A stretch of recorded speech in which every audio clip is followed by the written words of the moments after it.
not been very successful in delivering. Talking about illicit brew, questions of coffee, tea, and milk. You were promising. Some. I was given many duties. One of them is to chair cabinet committees. I've chaired 35 cabinet committees and successfully prosecuted 333 agenda items to the cabinet. If anybody wants to call that underperformance, then my English fails me. Number two, I'm in charge of intergovernmental relations. Since I became the deputy president, I've created the most conducive environment ever between the two levels of government. Before we came to office, the county governments and the national government were at war. And through good leadership, through bringing people together, I was able to put our county commissioners together with our governors and tell them that we serve the same people. I have successfully held IBEC meetings. We have discussed the division of revenue bill, and the devolution agenda is ongoing. That is Rigathi Gachagua who has done that. Rigathi Gachagua is in charge of international development partnerships. I have chaired the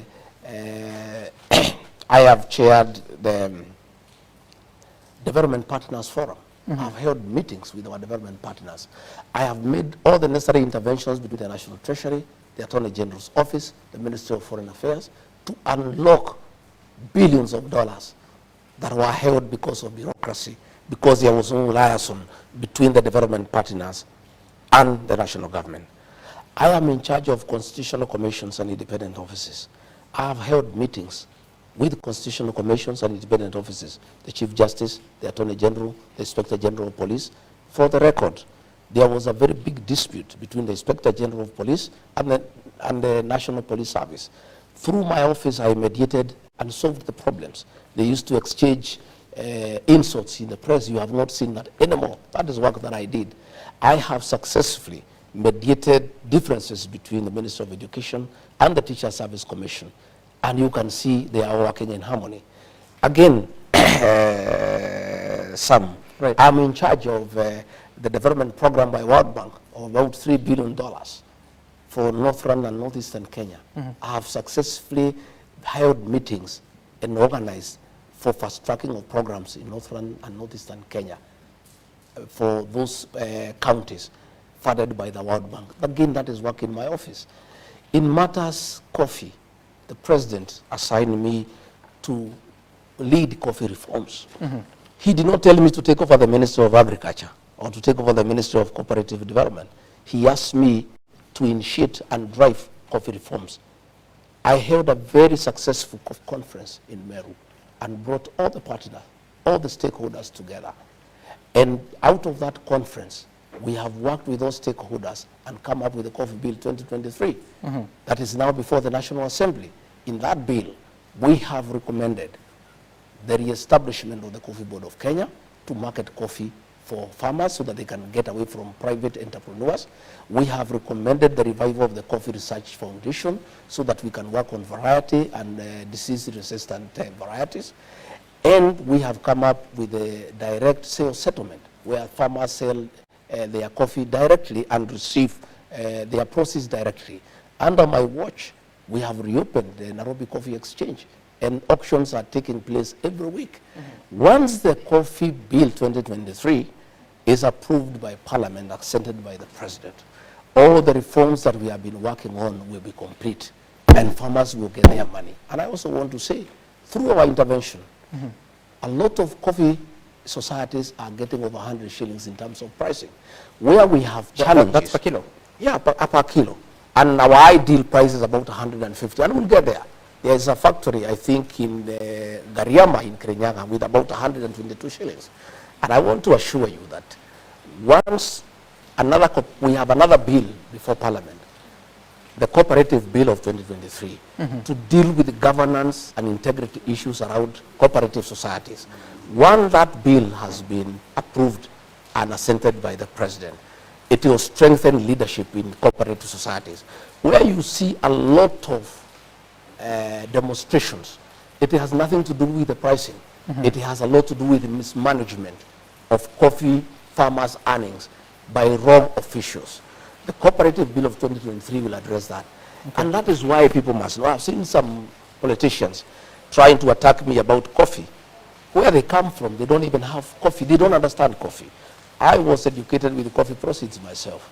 And I know once this bill becomes law, and I'll assist in the implementation of that law, farmers will be very happy. But I want to tell people, the fact that I was overseeing coffee reforms did not make me the CS for agriculture or for cooperative development. The day-to-day running of the coffee subsector in terms of production, in terms of yield, in terms of quality, belongs to the Ministry of Agriculture.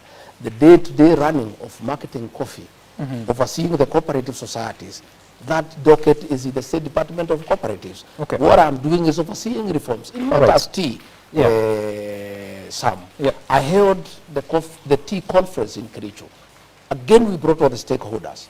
And I want to tell you, there were a big problem because of the Tea Act that was brought by Senator Cheriot that could not be implemented because various stakeholders had gone to court. Through my intervention, I have successfully negotiated all those cases to be dropped. Now the Tea Act will be implemented to the letter, and coffee farmers will get a return on investment. Okay. We have had challenges in Mombasa about tea that has not been sold. I found some leaders here going to incite people in the Mount Kenya region that tea has not been sold in Mombasa because regarding Gachagua has failed. For the avoidance of doubt, all the tea from the Mount Kenya region, that is called the Eastern region, has been sold because of very high quality. Where we have had a challenge is tea from the Western region, Kericho, Bomet, Nandi. Because what happened is that they put a reserve price. The reserve price was too high against the quality. And therefore, the stocks were not moving. I went there and we have removed the reserve price, brought it a little bit down so that the stocks can move. And I want to tell you, I was just looking at the figures. I was just looking at the figures here. Out of the reforms that we have done in the tea sector, you know, the coffee, the tea bonus for this year, you know, if you look at a factory called Kaba, last year the bonus was 41 shillings. Today it is 50 this year. In Kagwe, in the Lari, it was 44. Now it is 44.25. In Theta it was 42, it is 50. In Gachagua it was 40, it is 46. I can say that we are having an increase in terms of bonus. Where we have challenges and you have seen many demonstrations, again those demonstrations are part of the reforms that we have made of educating the farmer. Right. It is where the tea directors have increased the cost of production. They are having too many travels, they are having too many allowances, so the cost of production is eating on the profit of the tea farmer. Again, because of these reforms that we have done in the tea sector, farmers are aware of what is happening. In matters alcoholic drinks, in terms of illicit alcohol and drugs, if there is one program the government of President William Ruto can boast about, is that program that the president asked me to spearhead. Our young people are dying because of illicit brews. And I held many meetings. I held a meeting in Nyeri, I held one in Nakuru, I held one in Chuka, I held one in Mombasa.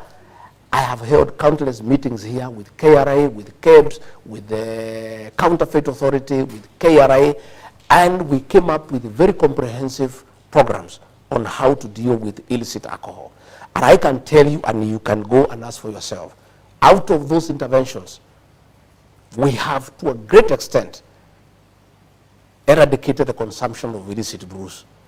And it has been very successful.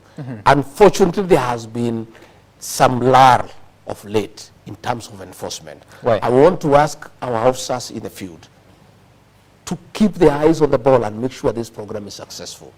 We closed all factories that were manufacturing these illicit brews. Okay. There was an attempt to reopen them, and I raised the matter with the president. I want to thank him because he intervened.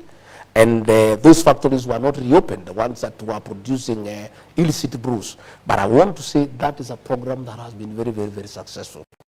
Some, in terms of duties that have been given to me by the president, on coming to office, he asked me to chair the emergency drought response team.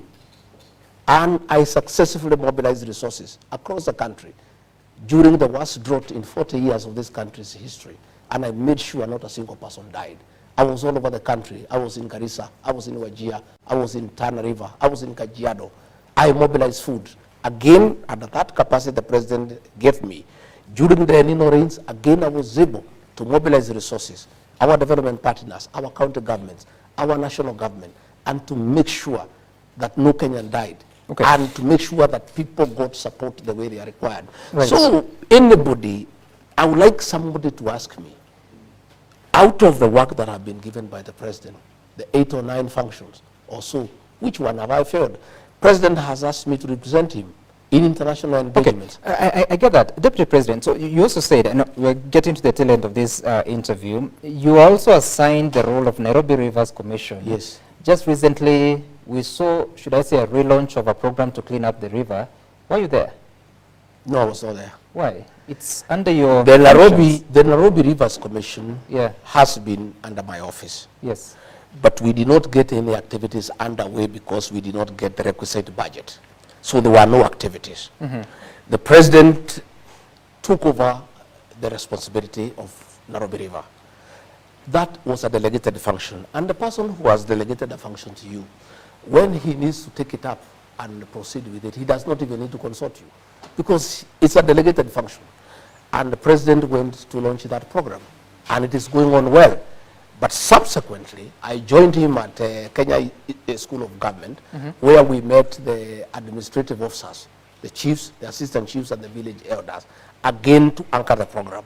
And that is where the president called me for that meeting, because I also have a way with the administrators. Why didn't you attend that event? It's important. It's one of your functions, even if the I president... was, as I have told you, I was not aware when it was taking place. And I have told you exactly what happened. But the one that I was invited, I was there. Then it means it's been longer than 1 week that you've not I'm been... not sure exactly when, but I'm saying any function that I need to attend, that I'm aware of, I'm always there. So the one at the Kenya Institute of Government, where the chiefs, the assistant chiefs, were there, and the village elders, I was there, and I spoke for a long time. Okay. And I advised them on what I think they should do. Okay, let's try and get